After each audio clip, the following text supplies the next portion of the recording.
What's up, everybody? Welcome to Bold Voices. I'm Angela Bell Camino. Thank you so much for joining us and tuning in. So excited to have you here. Please, please, please share, repost the stream. We like to get as many people in the room as possible to chat with us, weigh in on the conversation. We love an open dialogue. We will pay attention to the chat. We will bring your bold comments, questions, feedback up on the screen. So let's do that. Like, subscribe on YouTube, all that jazz. Thank you guys so much for being here. Please chat with us. I'm so excited for this panel tonight. We have a very special guest who I haven't chatted with in months other than, on social media.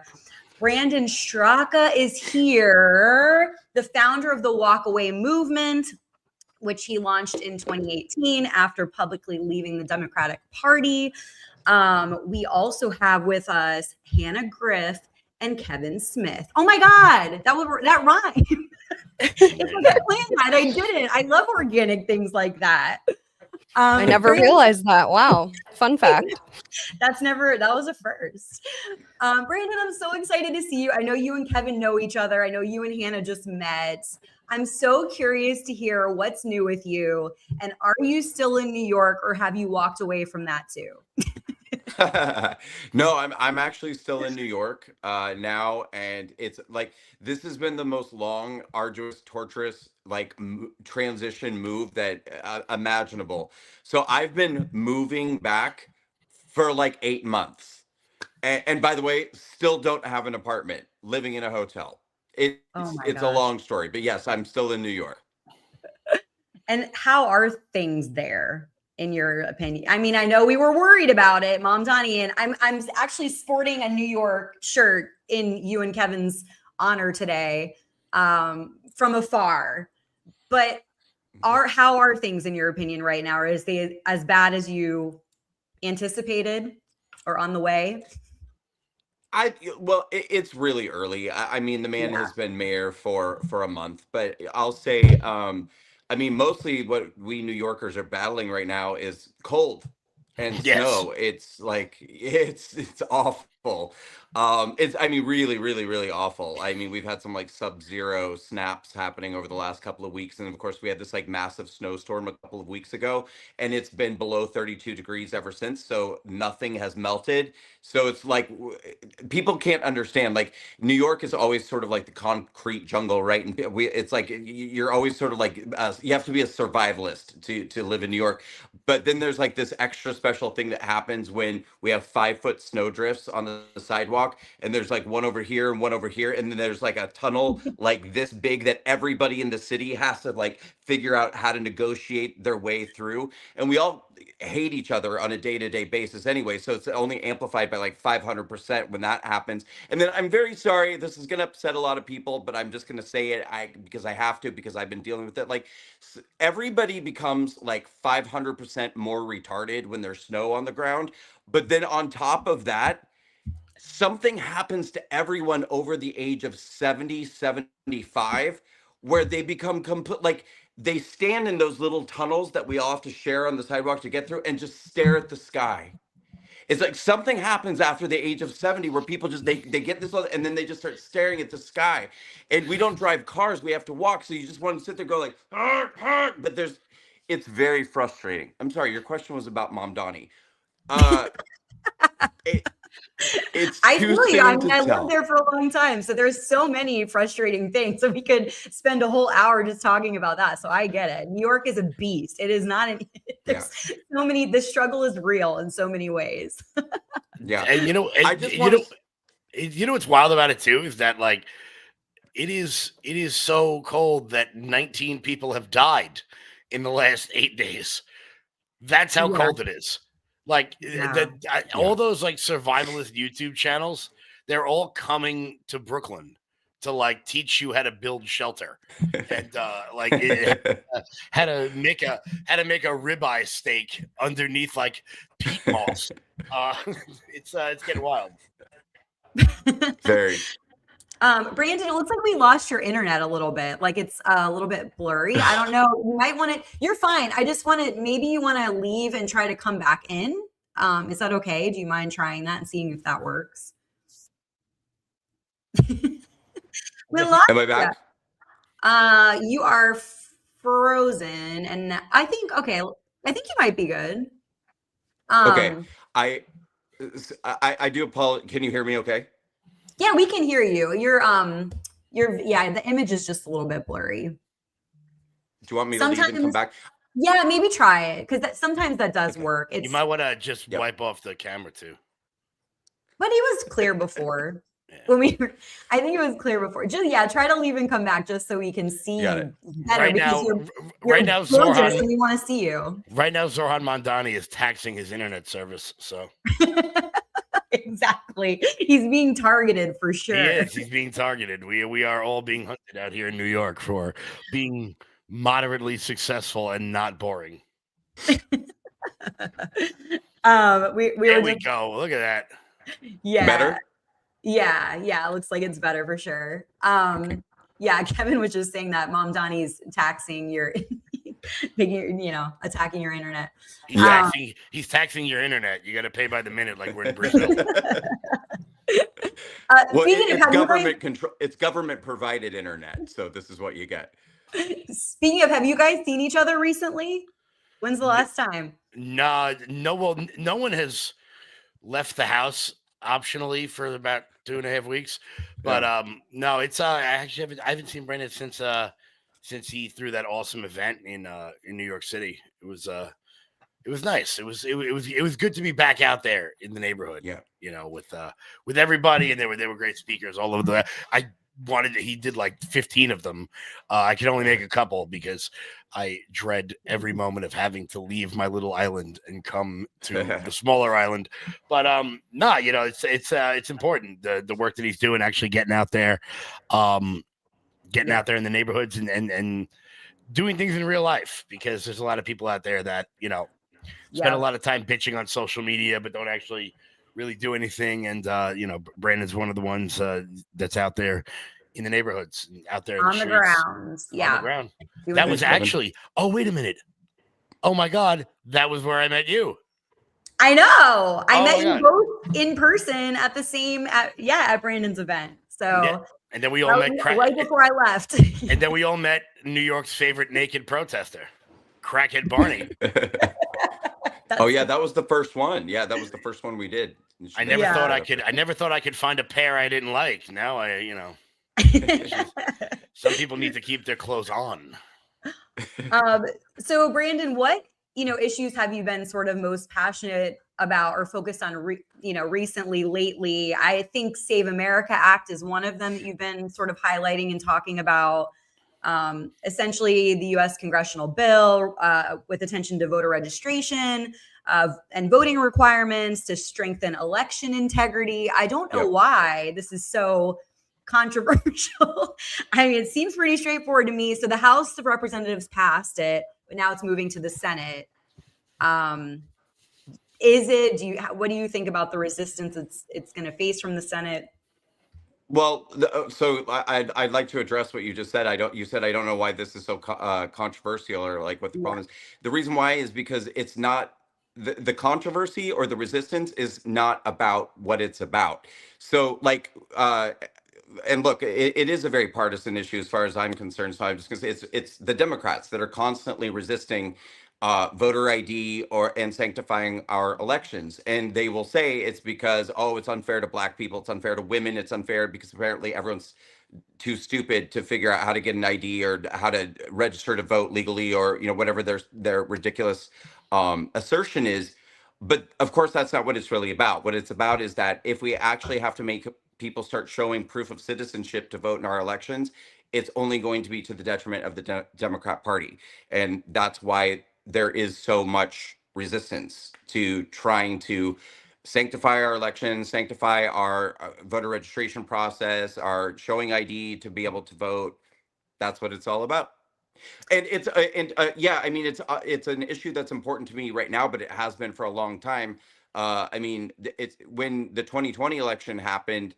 Kevin, and thank you for what you said a minute ago, Kevin, about being on the ground and stuff. I really I appreciate you saying that. That was I was one of about, I don't know, 15, 18 activists in 2020 that were running around the country being vocal advocates of the Stop the Steal movement after the 2020 election. And that's what this has always been about, is making sure that we have free and fair elections, and that we can trust our elections. I mean, that's it's so important. And I think it's one of the most one of the issues that I think is just causing this like boiling antipathy under the surface of this division among us, is because, like, I don't know a single Republican who, if they knew for a fact that whatever the results of an election are the results of an election, that everything's fair, everything is above board. If Democrats win, it is what it is. But it's like, I think the problem is we just don't feel like we can, it always feels like the system is rigged or it's gamed. And that's what's causing so much, I think, division and anger with so many people. One of the things, not the only thing, but one of the things. No, I feel like there are a lot. It's like, honestly, it's everything. Like, no one, there's disagreement and whatever on everyone's all over the place. But yeah, no, it's really interesting because, I agree. Like, it seems so straightforward to me. So what is the issue? What is the pushback? Why wouldn't we want to prove that someone is a U.S. citizen to be able to vote? Right? To me, seems like a no-brainer. And from what I've seen, the critics, all they're really saying is it makes it harder, or it's a burden for some people. But does that really outweigh, wanting to make sure? And Hannah, you said something funny earlier. Yeah, if you're not competent enough, if you're not competent enough to figure out how to get an ID, then like you shouldn't be voting anyways. And I mentioned this to my husband the other night because I was wondering if people are confused between a driver's license and an ID. Like, they don't realize that you can get an ID without having to have a driver's license. It just requires, getting your birth certificate and maybe a utility bill and going to the DMV. Like, if you can't handle that, you can't handle voting. and you know what's so wild about it is that someone, I think it was, I forgot who it was that said it, but they were like, oh, a driver's license doesn't prove that you're a citizen. And I'm sitting here going, that kind of is an issue. It is here in Oregon. We're handing out driver's licenses to people who, I'm not saying you can be a green card holder, you can be numerous other things to get a driver's license, but maybe the accessibility of driver's licenses is not all it should be. At the New York State DMV, they provide forms in 52 languages to get a driver's license, which is odd considering the street signs are all in one, which is probably why we have tractor trailers on Long Island highways that always run into the underpass, because there's a big ass sign that says no tractor trailers. It's interesting how that's an issue in states like New York and Oregon. In Oregon, you can get a driver's license if you're illegal. And when in Oregon, they also have some sort of law where once you get your driver's license, you're automatically registered to vote. And in Oregon, we have only mail-in voting. So you get your ballot in the mail and then you drop it off at City Hall or the library or whatever. But what there's no like go wrong? Yeah, it's crazy. One year before, I think it was like in high school, maybe the first time I voted, I was living with my grandma and she was like, here, when you go take your ballot, take mine too. And I was like, is that like allowed? Like, can I do that? Like, I was flabbergasted. She's like, yeah, you just put it in the box. I was like, that's questionable. Yeah, we don't want questionable. Yeah. Hey, Angela, I wanted to talk for a second on the issue of, like, the very Democrat heavy talking point about the difficulty of being able to obtain an ID for some people, because I was watching a clip that was going viral today with Scott Jennings talking to CNN's Abby Phillips, and Abby was and look, I don't like 99% of what Abby Phillips says, but she's an intelligent woman. Like, she's smart, so she knows better. And so she's on her show, saying a lot of rural people, and she even, because she was trying to like act like she was reaching across the aisle, she was like, even a lot of rural white people have trouble obtaining their IDs. And of course, women who get married and all this stupid nonsense. And I started thinking about it for a second, and I remembered something that I had forgotten about. Many, many years ago, I was the victim of a robbery. Somebody came into my apartment, kind of cleaned me out, and they took, they took my wallet, they took my bag, but so I was left. I mean, they took my birth certificate, my social security card, my ID. I was literally left with no form of ID, nothing. I had nothing to tell anyone who I was. So I had to start from scratch. And I had to go back, and you have to do it in certain order, because you have to like have a birth certificate to be able to get a social security card, and you have to have this to be able to get this. And I'm not going to say it wasn't a bitch. It was a bitch. But piece by piece by piece, I had to restore all of my different forms of ID. And I would like to also mention, at the time, I was a very, very poor person. I mean, I was a person living paycheck to paycheck in New York City during the days of my life where I was like scraping change from the couch cushions to go order off the dollar menu at McDonald's, because that's all the money that I had. But I was able to get all of my forms of ID over the course of weeks and months, everything restored. So the point of this little fairy tale that I am telling you, this story, is that there's no excuse for anyone not being able to obtain whatever form of ID that they need to obtain, if it means enough to them to go out and vote. Like, and I'd forgotten that had happened to me, but I was left with nothing, and I was able to restore everything I needed, get all the IDs I needed, and anyone can do it. So I don't want to hear it. And it's so funny too, because in New York, it actually explicitly says on the voter registration form, if you don't have ID, check this box. Like, so not only do we not need, I don't know. Like, not only do we not have ID, but we have like, let me see if I can get this on the screen. Literally at the, here we go. See if I can work this out. On the voter ID form, on the very bottom, it says, if you don't have a social security number or driver's license number, check this box. And I'm like, what? Like, what grown adult doesn't know their social security number, like off the top of their, I mean, look, I don't know my driver's license number. Who the hell knows that? But like, how have you filled out a form ever for anything? Like, well, that's what I was curious about, is like, what kind of adults who it's placing this burden on supposedly to get an ID, what kind of adults are functioning in society without some form of ID like that? Like, you can't get a bank account, you can't have a job. Like, perhaps those are the people that shouldn't be voting anyhow. Like, I feel like anyone who is a contributing member of society probably has an ID or a driver's license at this point. And like, it's wild too that this is like the only topic that everyone agrees on. I mean, it's like overwhelmed. There's nothing in America polls at 78%. Pizza doesn't poll at 78% because there's so many vegans out there who'll be pissed off at the cheese.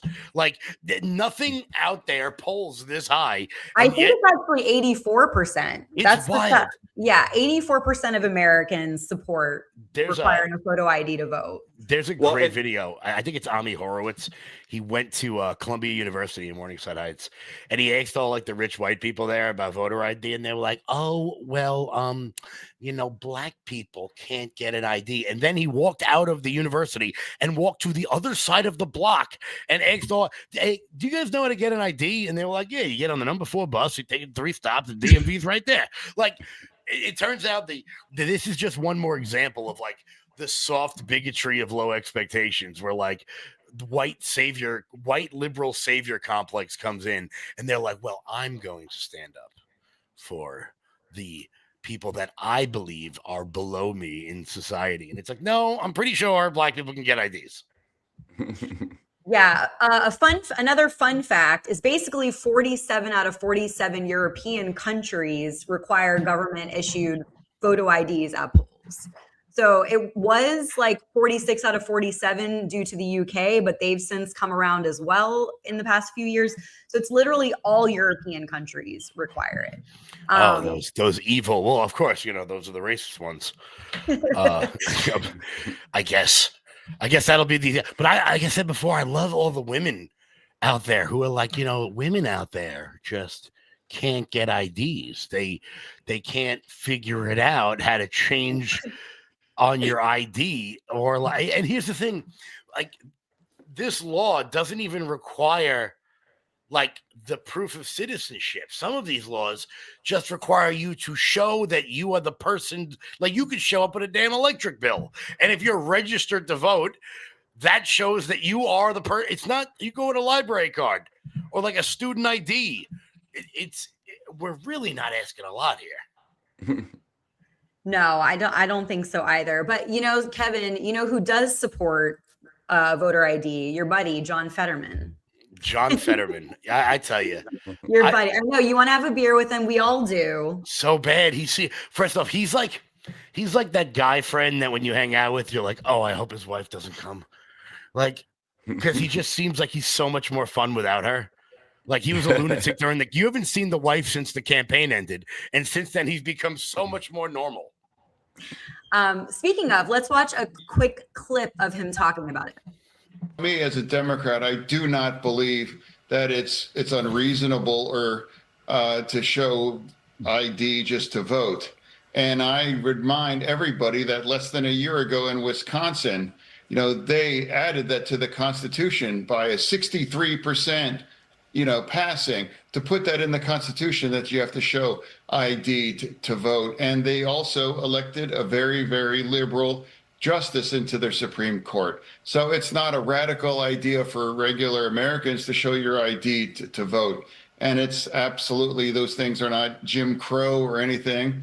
Of course, that's part of an awful, awful legacy of our nation for so long ago. But where we are now, trying to find a way forward, just trying to call balls and strikes, seeing what's unreasonable, hopefully we don't have to do, and pay the TSA people and everyone, secure our border, and focus on deporting all of those kinds of criminals wherever they are.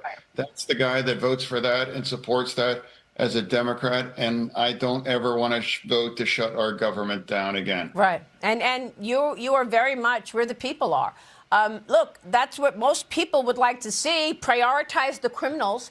Take the criminals out of the country who are here illegally but are also committing crime. But, I mean, is there any other way to view the fact that Democrat leadership refused to have ID to vote? Is there any other way to read it other than they want illegals to vote? I mean, can you read it any other way? Well, I mean, for me, the Save Act is not going to pass because of the filibuster, because they would need at least 7 or 8 Democratic votes to pass that. And now remember also, all the Democrats, all we wanted to eliminate the filibuster, except for it was Manchin and Sinema. They wanted to eliminate the filibuster, and now our party loves the filibuster. And then I do think think the filibuster is a good thing, and it does force us to work together overall. Right. Sure, absolutely. Yeah. Yep. But I will say this as a Democrat, I do not believe it's radical or extreme to just produce ID to vote overall. Exactly. All right, Senator. See, John Fetterman gets it. Can he, not for nothing, could he finish that basement? Like, it looks like he's filming an ISIS hostage video. Like, every time he does that, I'm like, bro, can you get, like, some sheetrock or something? Every time. He's got the hoodie. He's got to, like, hold up a USA Today to prove that he's alive. Yeah, he's right, though. All right. Well, anything anyone else has to say about voter ID, Real ID, Save America Act? I think we covered it. I know another issue that, Brandon, you've been talking about is DHS funding.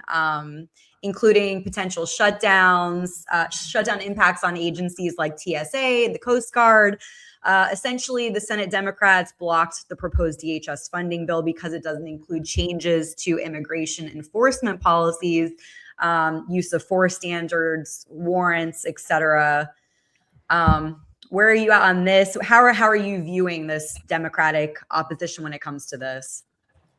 Well, I mean, look, this is one of, I think, just many things right now that we can't actually get anything to move forward. And it's easy, I think, to come and dunk on the Democrats, which is what, obviously been a favorite pastime of mine for a very long time. But look, I'm frustrated because here we are, with Republicans in control of the House and the Senate and the Oval Office, and I there's just so many things that I want to see happening right now that are not happening.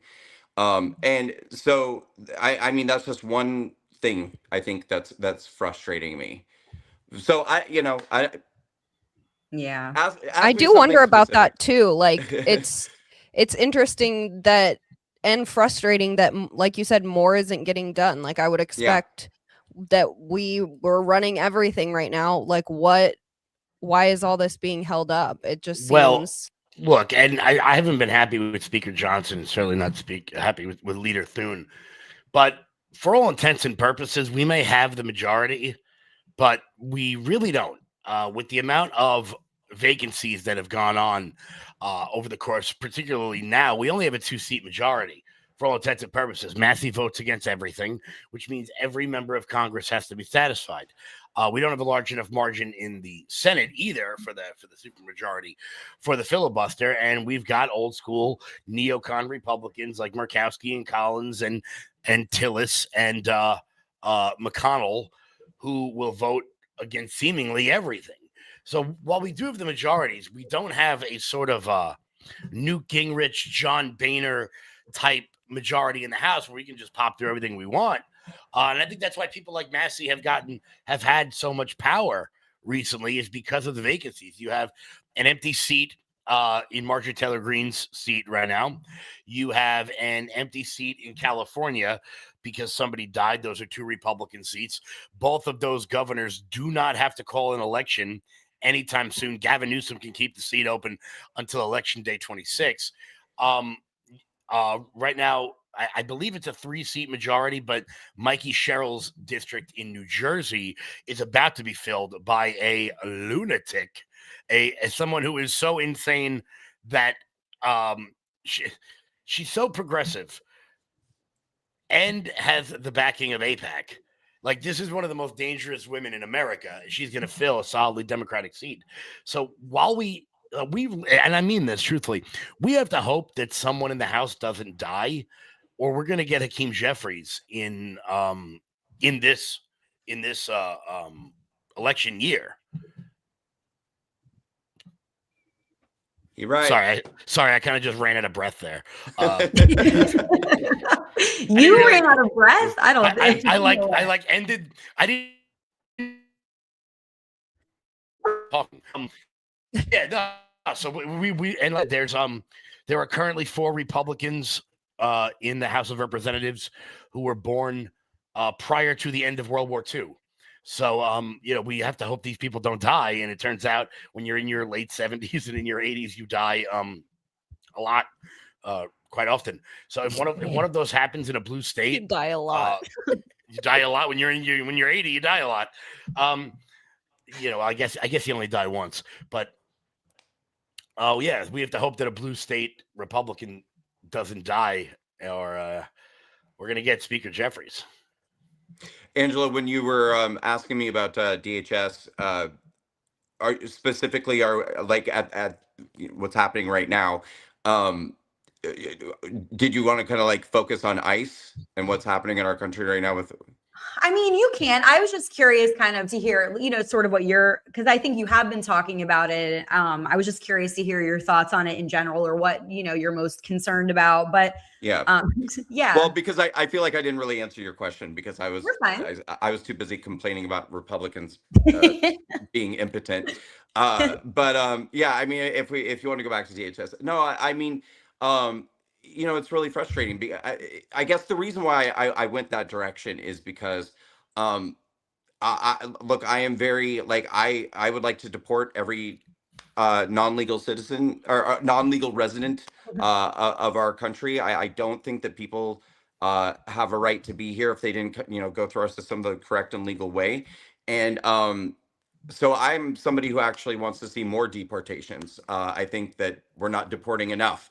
And it's just sort of frustrating to me because, when Democrats have been in power, under other administrations, there's a lot more deportations, but the Democrats were very, very quiet. That had nothing to say about ICE or DHS at that time. And now, of course, they want to defund and block bills to fund ICE. When I'm frustrated because we're not even deporting enough people right now. So that's kind of where I stand. Yeah, I was having an interesting conversation with some people. Like, it just brings up an interesting point for Democrats who are like acting like ICE just came out of nowhere and it's all under Trump and it didn't exist before. And my friends were like, "Well, I didn't know anyone who was affected by this before." And like, but it was happening, like Always, yeah. Now it's like in the mainstream media, it's out there and we're hearing about more. But I'm just like, I just think you weren't hearing about it then. Well, Somebody literally said that to me today. Somebody said ICE didn't even exist in 2023, and I was like, "Are you crazy?" But you're right. It's like they think it's like Doge. They think like Trump created ICE, like it's a new department. Meanwhile, for everyone like over the age of 30, you may remember a very famous photo of a guy holding an MP5 in Elian Gonzalez's face back in '99. In that closet. And it's like, I'm pretty sure that was before Trump. I'm pretty sure Janet Reno sent that guy to go do that. They just called it something different. But I think a lot of the reason why people are frustrated is because of the way the numbers get reported. The Obama numbers, the 3 million that get cited routinely, are because he included people that he turned away at the border rather than like go into your house and grab people. So that's why those 3 million numbers are what they are. A lot of people say that we need to, it'll be a failure if we don't deport more people than Obama. And it's like, well, we also have a lot more here. We also have a lot more pushback from the blue states. And we have the sort of fudged numbers, so to speak, of the people that Obama turned away. Now, I want more to be done. Absolutely. But I'm also a political strategist, and there is no way you're going to convince me that what's been going on in Minnesota has looked good. It just had 2 American citizens died that didn't have to die. This has been a bad PR for the president. We did get to see videos of people throwing dildos at ICE cars, which I have to be honest with you is pretty funny. Because why don't we let them control the country? But I know before I go to one of Brandon's events, before I'm leaving the house, I'm like, okay, keys, wallet, phone, rubber penis. You got to make sure you bring that with you. But for them to pull out of Minnesota like they did now. A lot of people are saying that Trump caved or whatever, that taco meme. And it's like, look, it didn't look good. It looked very, very bad. And you know what? I think they got enough out of Minnesota to go somewhere else for right now. Come back in a year. Well, back to DHS, and another person who supports it once again is John Fetterman. Shocker, always me and Fetterman. But this is some interesting things that he had to say. Shutting DHS down has 0 impact and 0 changes for ICE. ICE already has $75 billion in funding from the BBB that I did not vote for, but it will hit FEMA, Coast Guard, TSA, and our cybersecurity agency. As a Democrat, I can't vote to shut down critical parts of our government. So that was just an interesting sort of comment. Democrats are about to shut down the government over funding they already voted for. Yeah, it's like, that just kind of proves to me that it's all just like for show. It's all just political theater. You're not even doing anything that would stop your cause, like go for your cause. It's just that's bizarre. Right. That's what it's all about, and it's not even going to actually affect that. Then what's happening here? What's your point? It's also they're trying to shut down the government to quell what has been, a great economy. We saw markets booming. I'm not going to name what the Dow is at right now because I don't want to end up like a Pam Bondi meme. Please no. In what can only be described as, I don't know who told her that was a good idea. That was one of the worst things ever. But the market is really kicking. We're getting big jobs numbers despite many people being removed from the federal government. And if a government shutdown happens right now, you are going to see the markets tank. You're going to see that quelled. And I think that they're doing everything they possibly can to stop Trump from getting any sort of momentum, particularly as, look, the midterms have already started. The Democratic primary in New Jersey is in like 3 weeks. So people need to wake up and remember that elections never stop. And it's all about momentum. And if we go into the summer with great jobs numbers, with more deportations, with things working in the way they're supposed to work, it'll be the only saving grace for Republicans in 26. So they're trying to stop that. It's just unreal that they want to stop that. Because they don't want Trump to look good, when it's like you're actively rooting against the American people. When it's like these are the types of markets that Americans benefit from, and more people are working and more people are, making money. It's like, why is that a bad thing? Why do you want to stop that and take things just to make it look bad for Trump? Like it's delusional and anti-American. I think it's also because they know that they don't have any policies to run on. All they're doing right now, look, say what you will about Zohran Mamdani, he gave people something to vote for. Now, I think he's incredibly dangerous and he's going to destroy New York City if he is allowed to continue to do the nonsense in which he is doing. But we now live in a world where you need to give someone an affirmative good for them to get off their couch and come vote for you. You can't just be anti-everything. And right now, the Democrats seem as though they're anti-everything. And that doesn't bode well moving into an election cycle.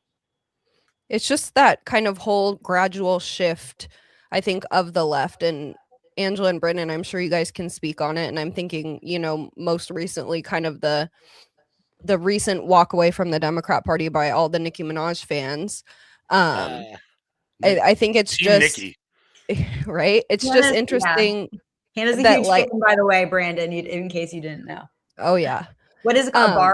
Barb. Yeah. Barb. But it's just interesting, like seeing how that's happened a lot. Maybe I'm just not on that side of the internet, so I haven't seen it, but I feel like that doesn't happen from the Republican Party, like people walking away kind of in a mass migration or a movement like this.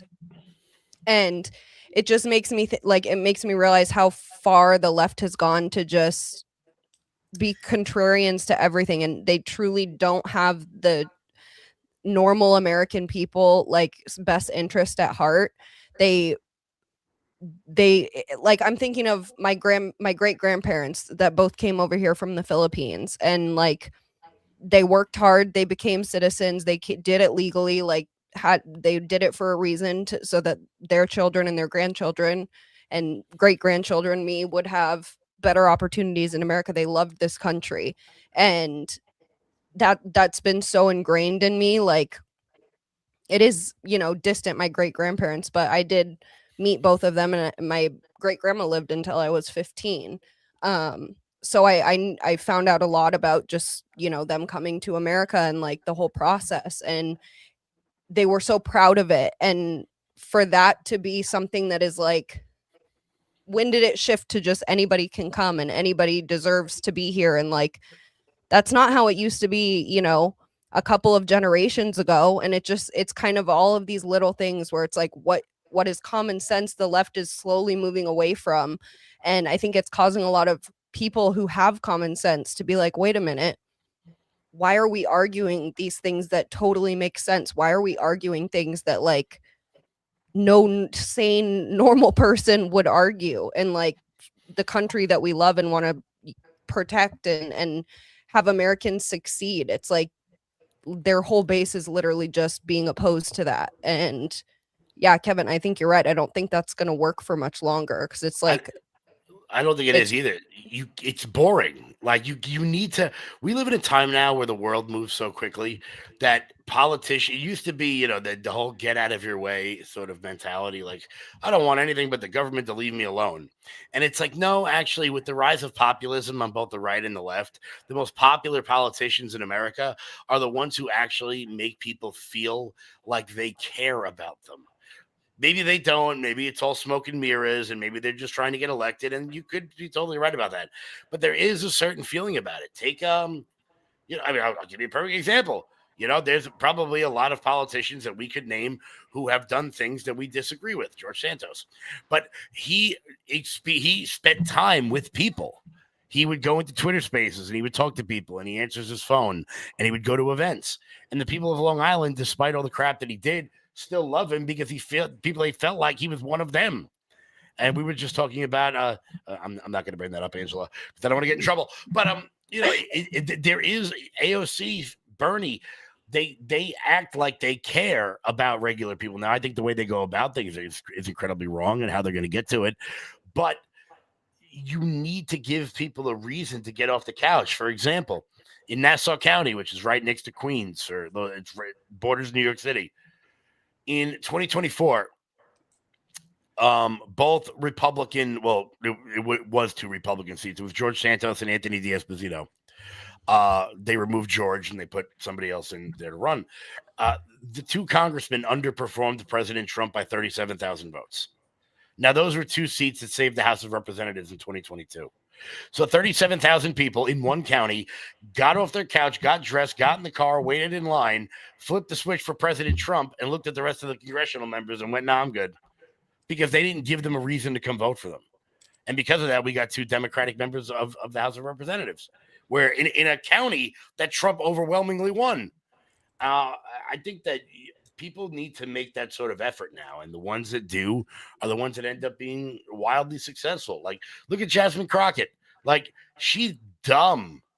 She's dumb. Like, she's not good at this. But she puts herself out there. She's getting the clips. She's doing the thing. She's politicking. And because of that, she's seen as a good politician. And I think more Republicans need to understand that sort of mentality. Well, this is a great transition, actually, because, first of all, there's some breaking news per CNN that the amount of Americans saying the Democrat Party is too liberal has surged to nearly 60%, according to CNN. So that's kind of on par. And so I wanted to ask you, Brandon, about the walkaway movement currently and sort of what the current momentum is like. Are you noticing shifts in who's walking away since the last election? Kind of what you're seeing? We've actually, it's really amazing. I've seen a really large increase in the last few months of people sharing their stories with us. Our group, so Walkway started on Facebook as a Facebook group. And that's where people come join, share their videos and their written testimonials about why they're leaving the Democratic Party. And we've had this massive uptick of activity in the last couple of months, where we're getting like 6 to 10 new testimonials a day in the group. Wow. And that's just people who are sharing their stories. So we've started doing this thing. We're going to launch it probably in, I'm going to say 2 weeks just to be safe, but it possibly before that. It's really, really cool. Like when I first started Walkaway, it was, people just making their videos, or they would come and do a written testimonial, one of the two. And for a long time, I always wanted to take the written testimonials and somehow like turn them into videos, or so, like make them more than just written copy, because the videos obviously are easy to share. Like, how do you share a written testimonial on X or Instagram or, whatever. Yeah. And I'm actually glad we kind of waited, because I had these ideas years ago where I was like, well, what if we just like, have the words spell out on the screen and add music, and stuff like that. But now my team and I have begun turning the written testimonials into like little movies. And we use AI and animation, and it's unbelievable. I mean, they're so good. I'm so excited to launch them, because what we do is like we get permission from the people that we're going to make their stories into videos, and then they'll provide us a picture, and then we can take their picture and turn it into an AI talking image. Like, you can't even tell it's not a person. Yeah. animate their story, and like it's really amazing. But anyway, so we've seen this really huge uptick recently of people sharing their stories, and so we're taking a lot of those written stories and making them into like little movies. And if I could tell you too, it's a little off of what you asked me, but it's I think a really good thing to talk about, because earlier you were saying, you know, like what are some of the issues that are kind of important to me right now. This really amazing thing happened when we were doing all the events in New York last year. I expected when we were doing all the live street debates that we were going to hear from these like radical, indoctrinated Marxists who were just like, you know, hated America and just wanted to embrace socialism because they were anti capitalist or anti America or whatever. And we did see some of that. But overwhelmingly, the majority of the people, I think, who were supporting Zoran Mamdani, and this is to the point that Kevin was just making, it wasn't that they were so radicalized or, you know, unhinged un-American people. It was that they were people who felt like they had done everything right and that the system had failed them. And so we were hearing all these people basically say, like, look, I don't think I'm ever going to be able to get out of debt. I don't think I'm ever going to be able to own a home. I'm working a job or multiple jobs. I'm 37 years old and I'm still living with roommates, and I don't see that situation changing anytime soon. And so I started to realize, now this is, we're talking about like, you know, last July, August, you know, of 2025. I started to be like, wow, you know, Republicans are not talking about this affordability crisis at all. Like it's really not being discussed. And then there's another point I was going to make, but um then it seemed like when it got to the election and we got like slaughtered in the election, both at, you know, in New Jersey and Virginia, here in New York, all the elections. And then all of a sudden everyone was like, well, we weren't talking about affordability. We weren't talking about affordability. Now, if you go back and look at my ex post, I was screaming about it, like based off of the real world conversations I was having with people all over New York. And so the thing that is the most important to me, right? Well, no, I'm not gonna say the most important, but very important to me going into this midterm election year is addressing the affordability issue. Because if we can't come up with some, oh, I know what I was gonna say. What Republicans tend to do is malign socialism without providing any solutions. So, you know, we do this thing where we're like, socialism sucks, socialism sucks. Well, that's a great bumper sticker. But the problem is, all of these people are saying, okay, you keep saying capitalism is good, capitalism's great, and socialism sucks, but we're in a capitalist system, and I feel like capitalism is failing me. And I think that's a legitimate argument that these people are making. And this is not, I'm not I'm pro-capitalism. I'm a capitalist, but I can look at this and say, like, look, whatever we're doing isn't working. And you don't have to listen to me. You can listen to millions of people who are telling you exactly the same thing that I'm saying. So one thing that we're going to do with Walkaway this year that I'm very excited about is basically we're going to do like a young voters affordability summit in Washington, D.C. And I'm currently assembling speakers for what's going to be like a conference style event. And this is not going to be an event where, you know, we just come out on stage with pyrotechnics and say, you know, rah, rah, MAGA, and do like a MAGA pep rally. Like, no one is allowed to come to this event if they don't come with solutions. That means, like, how are we going to get people out of debt? How are we going to make home ownership a reality for young people in this country? How are we going to make college affordable? And so I want to bring economists and strategists and elected officials, and I want to get as many young people to Washington, D.C. as possible when we do this event. And it's not just for young people. It's going to be for it's also going to be like a midterm strategy summit. But I want to put a lot of focus on affordability. And so this is what Walkway is going to be focusing on a lot this year is courting back so many people under 30 who have lost faith in the system, and try to provide some real answers and solutions to give them that hope and inspiration back that their vote matters and that America can work for them. Yeah, that's honestly, man, that's such a good idea. I've actually been speaking to members of Congress about ways to make college more affordable. And I think one of the biggest ones And I would love to be a part of your summit because there are so many things that young people just don't. And I say this all the time. I don't blame them for voting for Zorhan or voting because if you're not invested in the system, then you don't care about the system. Exactly. And that sort of, that black pilling thing is it's upsetting, but it's understandable. I've been working with some members of Congress right now. One way we can make college more affordable is to make it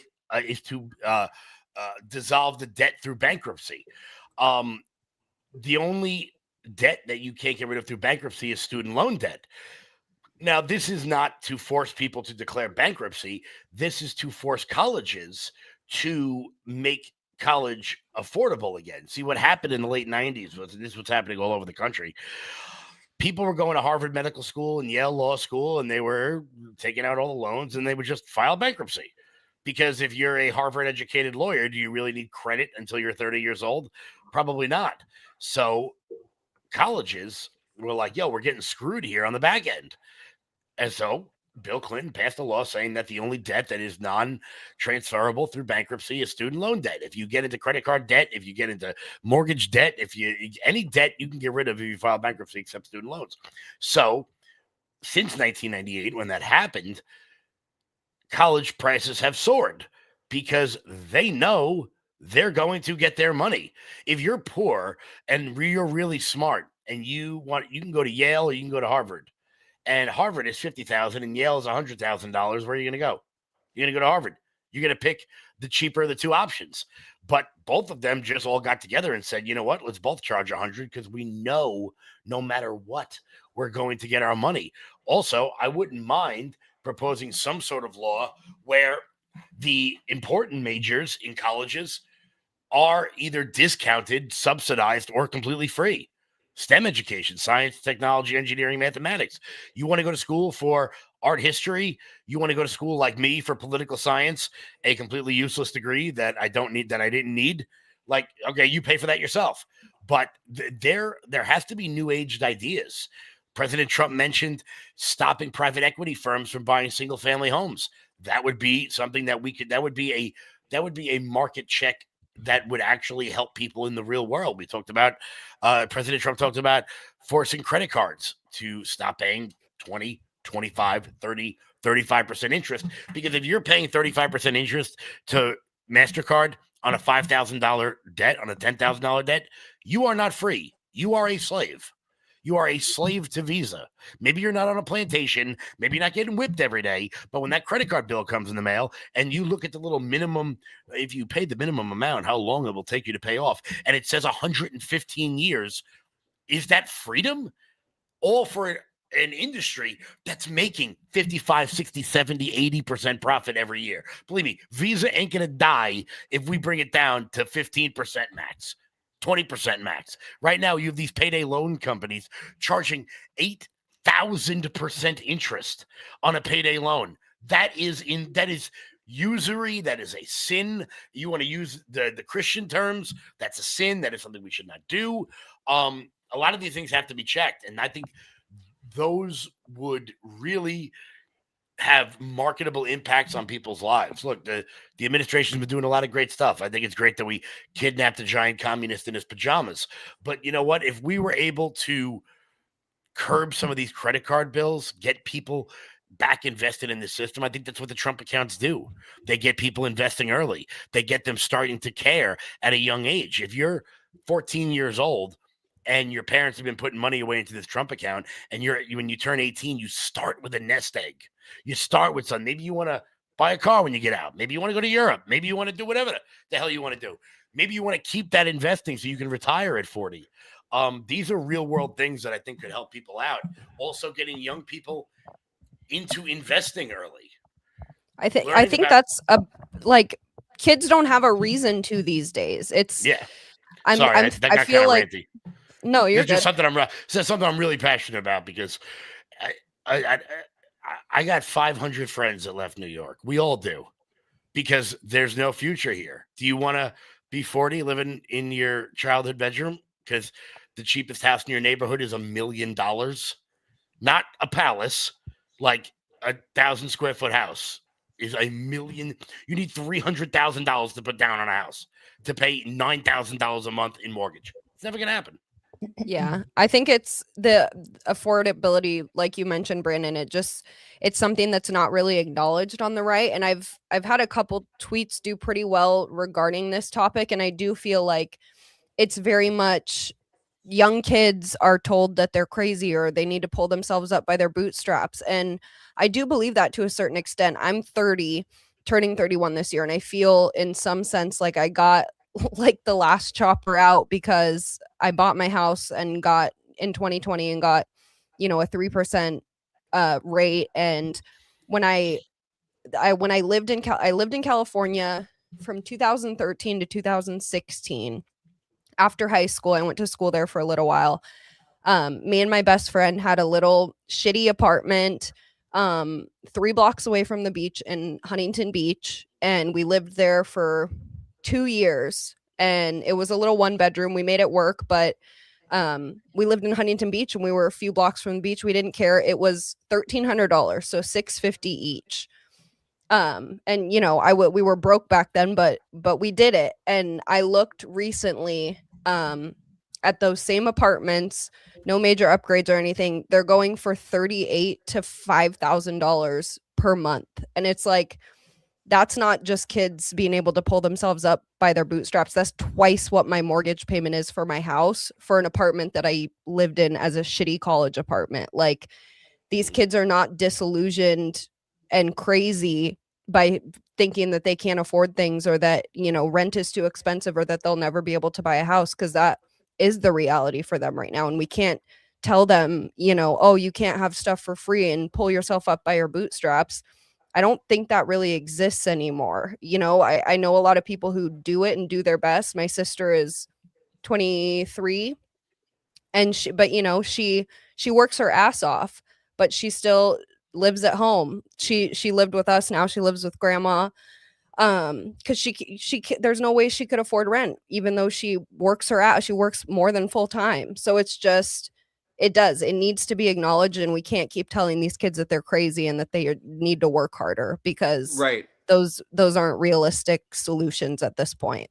No, they're not. And speaking of unrealistic solutions, it's so, like I said, we got shellacked in November, and then all of a sudden for like 5 days, Republicans wanted to talk about the affordability crisis. Suddenly they like had this come to Jesus, and it literally lasted like 1 week. And during that, week or so, we started hearing solutions like a 50-year mortgage. And this is kind of like what Kevin was talking about a second ago. Well, okay, first of all, that like it's so preposterous, but it's like a 50-year mortgage. You end up paying for your house 3 times. By the time, and by the way, like, I can remember, even though it was a minute ago, what it felt like to be, 20 years old. Nobody wants to sign a 50-year loan at age 20. I mean, it's like, why don't you go pick out your casket right when you get out of high school, and start financing your coffin? Like, no one's going to want to do that. And so that's what I'm saying. I mean, we have to actually come up with real solutions that actually make sense and actually give people hope. And Hannah, you're so right. Like, we can't just be lecturing. The circumstances have changed so much.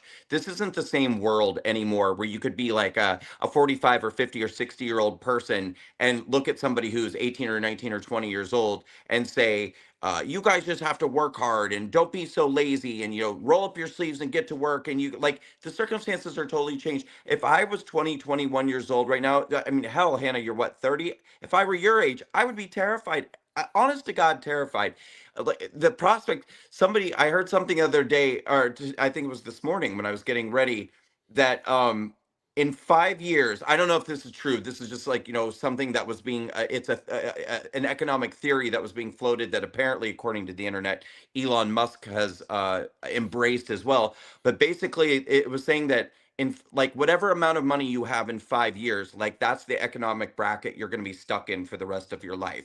Because they were saying with AI taking over, and technology and all this stuff, that wherever you are in 5 years is approximately the bracket you'll be stuck in for the rest of your life. I heard the same thing. Yeah.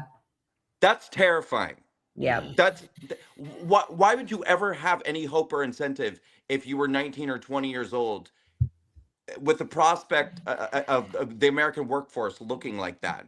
Like, we've got to address this. This is very serious. It used to be in America that you needed to try and fuck up. Like you had to do something. You had to be like either a little banged up or an alcoholic, or you had to get on drugs, or you were just a degenerate. Now you need a plan to succeed, and that is very different. The era of like high school graduate getting a good union job at the Ford factory, or working for Con Edison, or getting a 20 and out pension with the city of New York as a carpenter, an electrician, MTA. Those days are over. Our parents, we're all relatively the same age. Our parents, if they were like a complete fuck up at like 24, they just took a civil service test and became like, a maintenance guy on the railroad. And then they did that for 20 years and then they retired with a pension for the next 40. Those days are gone. Now, if you take New York City civil service tests, you have to work 25 years and be 65 before you can collect the pension. So I used to work with a guy about 15 years ago. He joined the NYPD when he was 19. He retired at 39, and he lived on a 3/4 pension. At the age of 39, if that guy lives till he's 80, he will have gotten paid out twice the amount of money, or 3 times the amount of money, I should say, than he worked.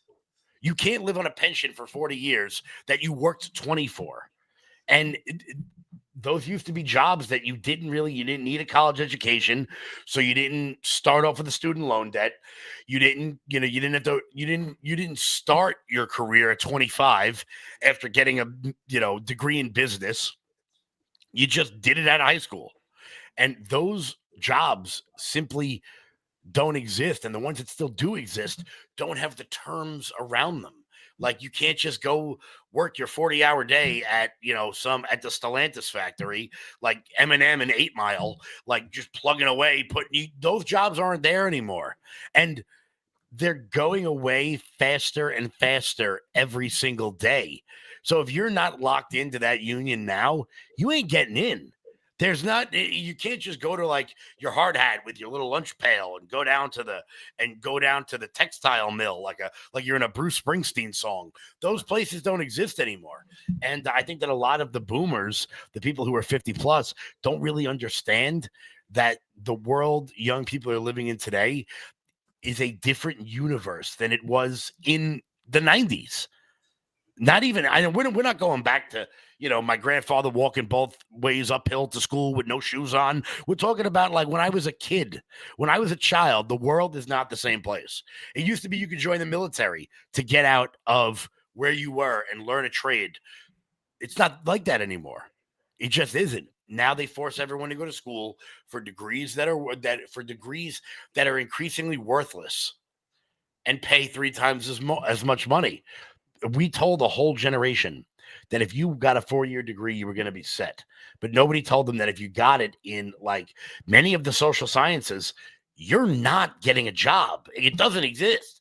You know how many people who work at the running joke is that the best educated people in America all work at Starbucks? Like, because when they got out of college with some normal sociology degree, with just a bachelor's in sociology, there's no jobs for that. You need to move on and get your master's, your PhD, and then go on and teach or start your own, therapy firm. Like it is. Dalton Allen, Kevin is so wrong on so many levels. Yes, they still exist in multiple magnitudes. You don't know what you're talking about. Step back from the mic, brother. Well, Dalton is exactly who we're talking about when we're saying the kids are just told, suck it up, you're wrong. Yeah, like that. Exactly, I'm sorry, Dalton, but you're wrong. And please, Dalton, I would love to know what you know about the New York City pension system and how it's changed over the last 15 years. I'd love to know because I'm sort of sitting here. But it's those sorts of things that the world changes so quickly, but we don't adapt to the systems in play. Now, if you ask many young kids what they want to be when they get older, They don't want to be astronauts. They don't want to be firemen. They don't want to be cops. They want to be TikTok influencers. Yes. Pretty soon, all there's going to be is OnlyFans models. Streamers. And yeah, they're only going to be OnlyFans models and insurance salesmen. That's the only job in 15 years. And the world is changing as fast as technology is, and people who are above, 50, I think, like you said, Kevin, just don't get it. They don't understand AI, and they don't understand what it's going to do to the job market. They truly just can't comprehend it because it's so beyond them. And look, there are blue collar jobs out there you can get right now. You could go become a diesel mechanic, and you can make a shit ton of money, like but not everybody wants to be covered in grease for the next 40 years. Like, I work at a diesel mechanic shop. It sucks. Like, it's not fun, but it pays well, but that's not for everybody. I don't know many female diesel mechanics. Like, it's a skill, and we need more of them. Yeah. And if you want to go into HVAC as a guy, you're going to kill it. But that's going to require you to learn how to start a business, because the unions aren't there anymore. So it's just, everything's changing. Yeah. And especially like you mentioned with AI, right? Eliminating jobs as well. But so I just want to say, Brandon, it's so spot on. We've talked, affordability comes up so much in our conversations, on the streams, interacting with people in the chat, interacting with people in real life, like you mentioned, on the actual ground, talking to people, like hearing the real stories of people and their personal experiences. So it's not like you're just making this stuff up. Like, you're literally reporting the things you're hearing, the struggles from real people. And affordability across the board has been coming up so much. So I think it's so spot on, so great that you're focusing on that. I think that's awesome. And I just wanted to say too, in terms of like what you're seeing with the walkaway movement and the, kind of common themes that are coming out of that, it sounds like betrayal, which I think is spot, like also hits with your story. That seems to be a very common theme, is betrayals for the in all of them reasons walkaway. Yeah. Yep. In all of them. I've always said that because people ask me that question all the time, like in all the different walkway stories, the videos and the written testimonials, is there like a common experience or a common thing? And I always say the common thread of every walkway story is betrayal. Like, the specific circumstances might be different, but what it is ultimately one day somebody realized, oh my God, I've been lied to, or I've been deceived, or I've been betrayed. And whatever that exact lie or deception or betrayal is may be different, but it's all this, it's just deception and betrayal. And it's usually, people, that's the other thing, going back to this theme of like kind of like wagging your finger at young people and lecturing them. I actually believe that most people have good intentions. I mean, at least about their own lives. I think that most people want to do well. I think most people want to succeed. I think most people want to have a good life. But we've got to provide them with the tools and the atmosphere to make that a reality. And it's otherwise, I mean, isn't that why we're arguing against socialism? Isn't that the whole point? Because when you disincentivize people, then suddenly, they lose their passion, they lose their ambition, they lose their creativity, they lose all these things when you don't give them an incentive to succeed and to thrive. And we are not, even in our capitalist system, we are not giving people, I think, a motivation or inspiration that they can thrive and that they can succeed. And there's the opposite end of the spectrum as well. It's, we're talking a lot about young people, and I think that is the group that is most disproportionately disadvantaged by this. But it's, I look, I've got a lot of working years left, but I'm getting to the point where I worry all the time. I'm like, will I be able to retire? Like, and what does that even look like? And like, how do I know? And, and all that, we're talking about technology all the time. Oh, people are going to live longer. People are going to live longer. I'm like, I don't want to live longer because I don't know how. Like, how do you know if you have enough money to like, I don't want to live to be 100, because like the world is getting so outrageously expensive. Like, I don't want to have to budget to live that long. Exactly. That's scary. And you know what, just because Dalton Allen's bothering me, just to respond to him, you're right. There still are pathways, which is what I said. You used to have to try and be a failure. Now you have to try and succeed. And those are two very, very different things. Very different things in this world. And, look, I mean, if you do the right thing, I've been investing since I'm 15 years old, and my investment portfolio looks absolutely spectacular. And well, not today, but I've been rivet dancing the last couple of days. So if you do the right thing, but I had somebody who was wise in business teach me early that, don't go out every Friday night, put that $200 into an S&P 500 ETF and let it rock. And now, life is good. It used to, anyone could succeed and live a middle-class life. And unless you're going into the trades, which some people suck at building things, I suck at like Legos. I was never good at it. I was a terrible carpenter. I always will be. It's not for everybody. Anybody can fly to Alaska and get a job on Deadliest Catch. But you know what? Not everybody wants to do that. Like that, not everybody wants to go work for Sig Hansen, that lunatic. I love that show, by the way. But jobs exist out there that, everyone can, start a septic tank repair company. But not everybody wants to be steeped in shit for the next 40 years. Well, and investing is something that we should be teaching, and that's, when you think about all the kind of mandatory classes that we all have to take before we're allowed to graduate from high school, I mean, we were certainly never taught how to invest. And I think that could have been a lot more useful than, I don't know, I'm trying to think of some of the stupid class. Again, it's been a minute since I was in high school. The periodic table. I took chemistry and I didn't even learn how to cook meth. And I think that was, I think I really missed out on that. But yes. Yeah, all that. I can tell you how long a triangle is. I don't know why I would need to know that. Remember when they told us all, well, you're not going to have a calculator in your pocket at all times. Yeah. And I was, oh, really? Good thing I learned how to do long division. And then they changed it all for some reason. You use it all the time, right? Yeah. Yeah, it's true. But you know what? You're right. Whenever I speak on college campuses and kids want advice, I tell them, I'm like, you have the wealth of the human experience in your pocket. Like, go watch financial shows. Go watch people like Charles Payne and Dave Ramsey and Finances with Harry. And there's so many people out there that are like, look, this is how you start. This is how you get one foot off the ground. This is how you start an LLC. This is how you do these things. So if you want to, there's ways to succeed for sure, but they are far less than they were, and they get far less the bigger the city you get into.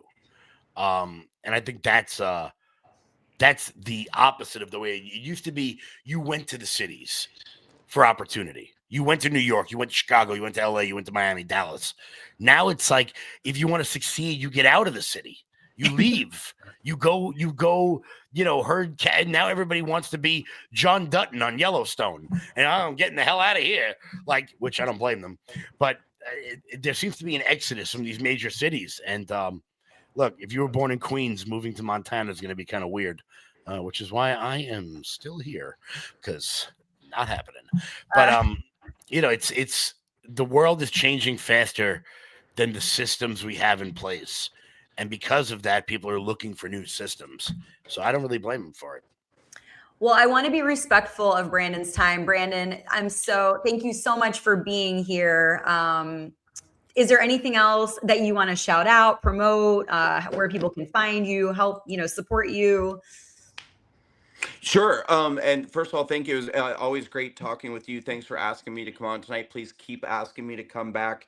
I will actually be launching my own show this year. So hopefully everyone here will come on at some point and be a guest on, I don't know, the Brandon Straka show or whatever the hell it will be called.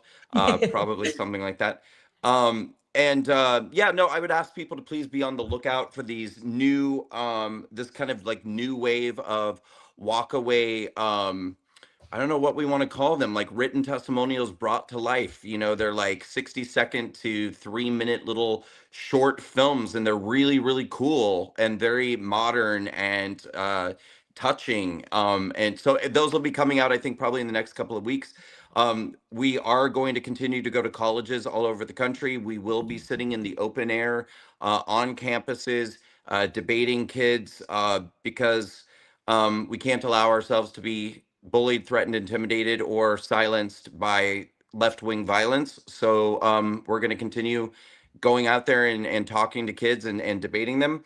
The Walkaway Young Voters Summit is very likely to be held on June 13th in Washington, D.C. There's a slight chance it could get pushed to the fall, but we are very, very seriously looking at around the June 13th weekend.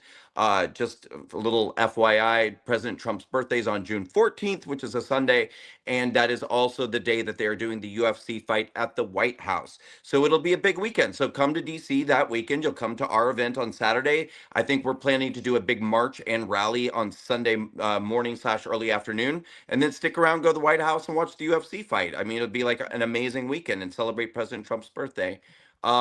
And other than that, people can go to walkawaycampaign.com if they want to learn more. If you'd like to volunteer, make a donation, go to walkawaycampaign.com. And you can follow me on every social platform. My name at Brandon Strzok, spelled Straka. And don't feel bad that you said my name wrong, because everyone does. I truly do not care.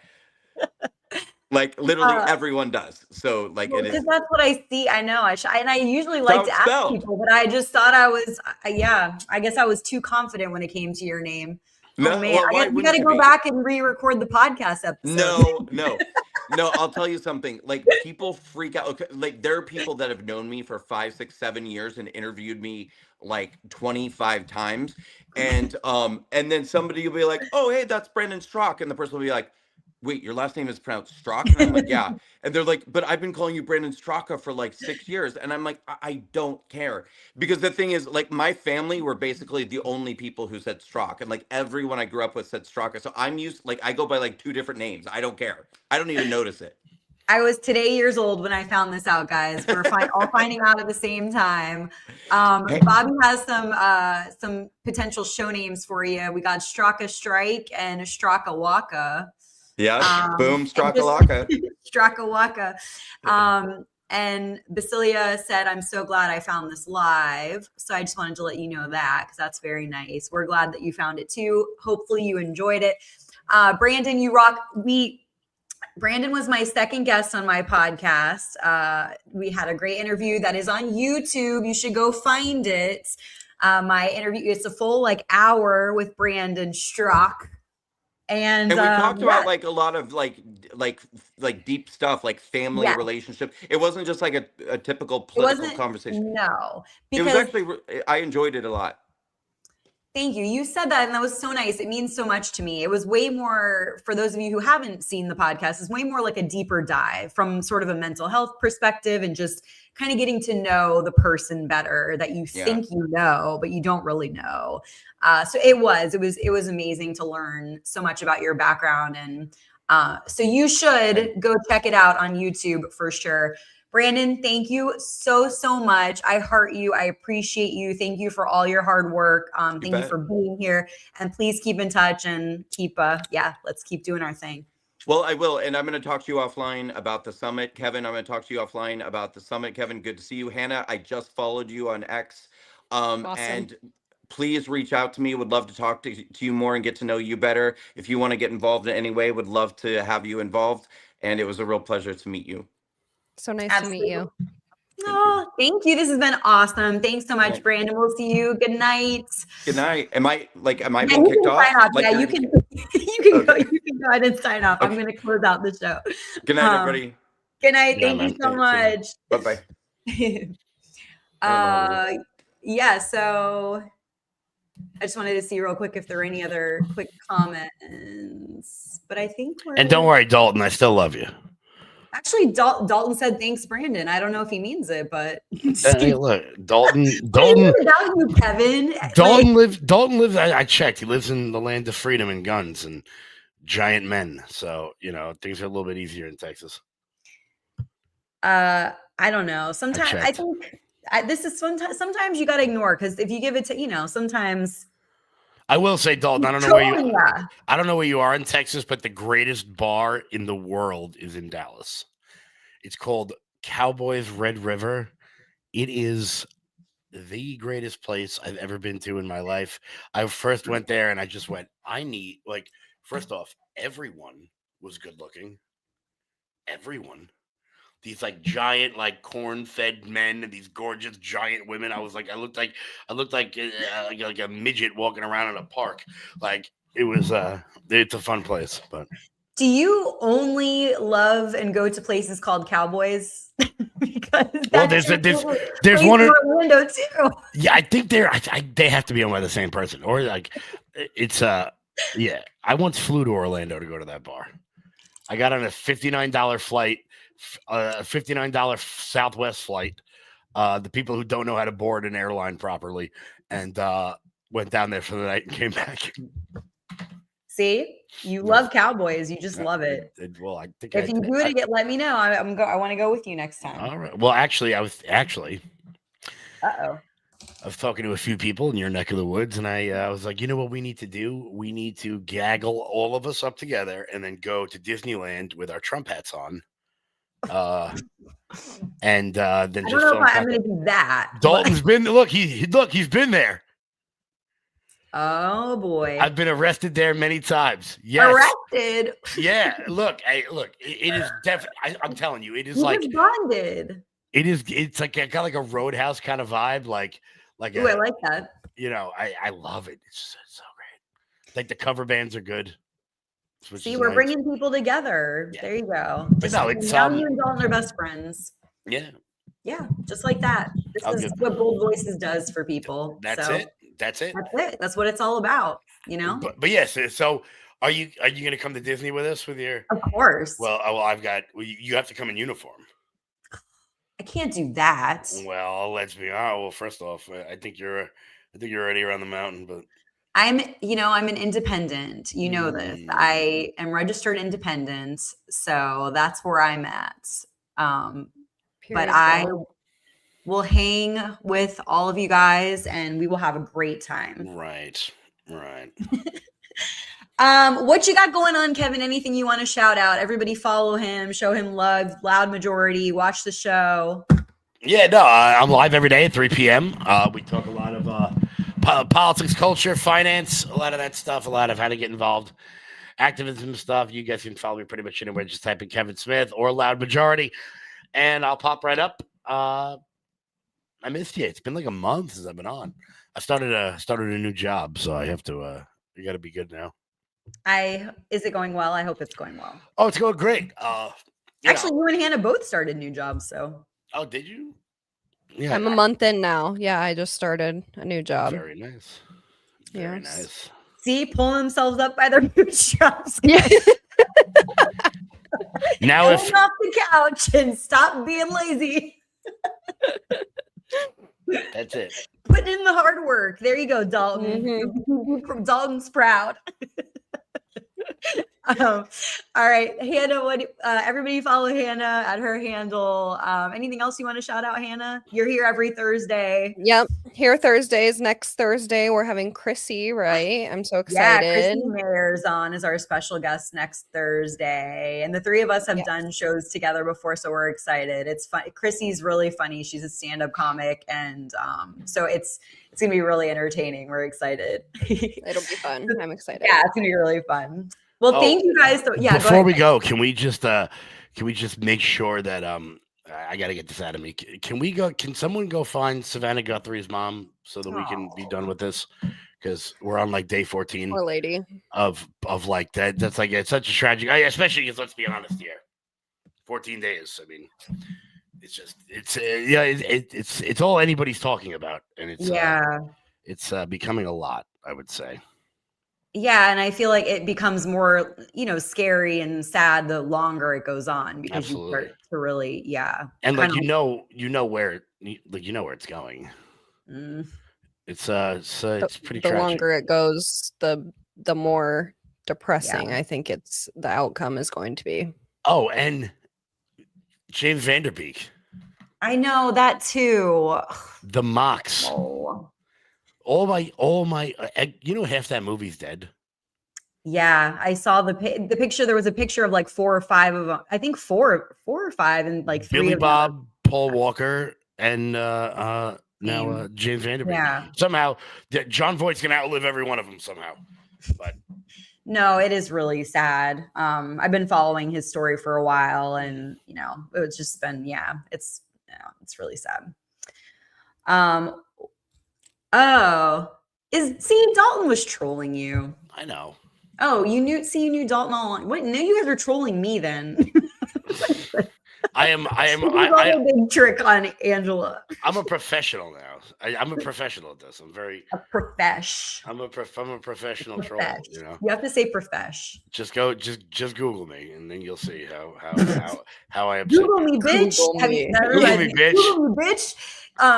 What's that from? Four Christmases, that movie with Reese Witherspoon and Vince Vaughn. It's really good. I watch it pretty much every Christmas.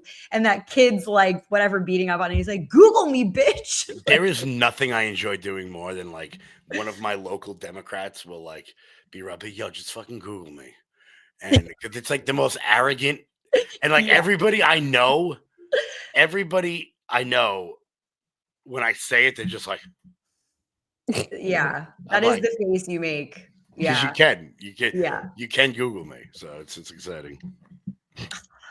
We're just saving the world one person at a time. Dalton's giving us love. Thanks, Dalton. We appreciate you. Yeah.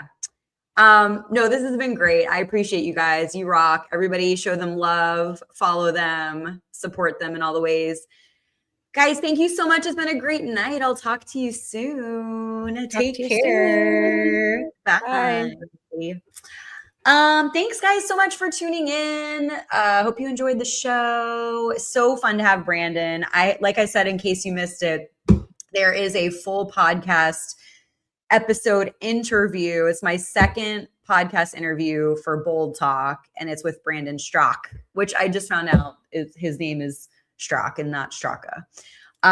So check it out on YouTube, subscribe on YouTube. And we have some great shows coming up for you. Bold Voices is every Tuesday at 7 p.m. Eastern time, and every Thursday, 9 p.m. Eastern time. We have special guests lined up already for next week. Next week on Tuesday, we have the Lectern Guy. That's going to be on Tuesday at 7 p.m. And on Thursday at 9 p.m. Eastern time, we have Chrissy Mayer, who we just were talking about, stand-up comic. Hannah will be back. So it'll be some fun banter and jokes and good humor. So if you're in need of some laughs, we like to have fun. So join us. Please don't miss it. We appreciate you being here. We love interacting with you in the chat. I really appreciate all of you and your support. Thank you so much. It means the world to me, truly.